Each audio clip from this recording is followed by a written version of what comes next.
اگر رسول اللہ صلی اللہ علیہ وسلم سے جب ان صحابیہ نے آ کر مسئلہ پوچھا اور آپ صلی اللہ علیہ وسلم نے ان کو اگر آپ اجازت دے دیتے تو گویا کہ لوگوں کے لیے ترغیب ہو جاتی اور لوگ اس کو ترغیب سمجھ کر ہر ایک آدمی جس کے بس میں ہو وہ بھی، جس کے بس میں نہ ہو وہ بھی، وہ کیا کرتا؟ وہ آدمی نکل پڑتا حج کے لیے۔ پھر اب کیا؟ اب آدھے بھی سفر تک جاتا اور پھر وہاں پر پریشانیاں اٹھاتا، خود بھی پریشانی میں اور دوسروں کو بھی پریشانی میں ڈالتا، خود بھی مصیبت میں دوسروں کو بھی مصیبت میں ڈالتا۔ آپ صلی اللہ علیہ وسلم نے امت کی سہولت کے لیے، ہماری سہولت کے لیے، آپ صلی اللہ علیہ وسلم نے ایسے لوگوں کی سہولت کے لیے کہ جو ان چیزوں پر قادر نہ ہو، آپ نے ان چیزوں کو سامنے رکھ کر آپ نے منع کیا۔ لیکن جو آدمی استطاعت رکھتا ہو، جس کے بس میں ہو، اس کو آپ صلی اللہ علیہ وسلم نے، اگر وہ روایت لے لی جائے جس میں یہ ہے کہ مکہ سے پیدل ارکان حج ادا کرے، تو آپ نے پیدل حج کی وہاں ترغیب دی ہے اور یہ کہا ہے کہ جو پیدل حج کرے اس کو ہر قدم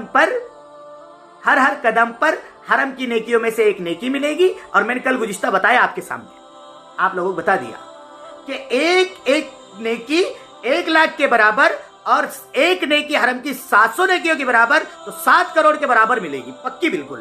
تو جس کے بس میں ہو، آپ صلی اللہ علیہ وسلم نے وہاں پر ترغیب دی کہ مکہ سے حج کرے، چلو ہم مان لیے مکہ سے پیدل حج کرے، تو پیدل حج کی ترغیب دی ہے رسول اللہ صلی اللہ علیہ وسلم، پیدل حج کی آپ صلی اللہ علیہ وسلم نے ترغیب دی ہے۔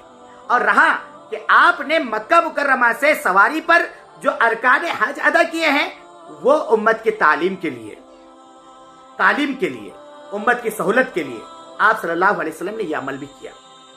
اب رہ گیا ہمارا یہ بھائی شہاب، اس نے جو عمل کیا ہے یہ اپنے آپ کو اپنی فٹنس کی بنیاد پر اپنے بس میں سمجھ رہا ہے، اپنی طاقت میں سمجھ رہا ہے، اور وہ سفر شروع ہے اس کا، سب کی نگاہوں کے سامنے ہے کہ وہ بندہ کہ سفر مسلسل کر رہا ہے، اس کو کوئی تکلیف نہیں ہے، وہ کسی اعتبار سے پریشانی میں نہیں ہے۔ تو اللہ رب العزت نے آدمی کو مکلف بنایا ہے، اللہ رب العزت نے مکلف بنایا ہے ان چیزوں کا جو اس کے بس کا ہو۔ لا یکلف اللہ نفسا الا وسعها، جو اس کی وسعت میں ہے، جو اس کے بس میں ہے، اللہ رب العزت نے اس کا مکلف بنایا ہے۔ وہ سمجھ رہا ہے کہ میرے بس میں ہے، لہذا یہ کہنا کہ ہمارے بھائی شہاب نے، ہمارے نوجوان شہاب نے حدیث کی مخالفت کی ہے، یہ عقل سے پرے ہے۔ اس لیے کہ میرے بھائیوں، تھوڑا سا اپنی زبان پہ لگام دے، اپنی سوچ کو بدلے اور حدیث کا جو محمل ہے نا اس کو وہیں تک رہنے دے۔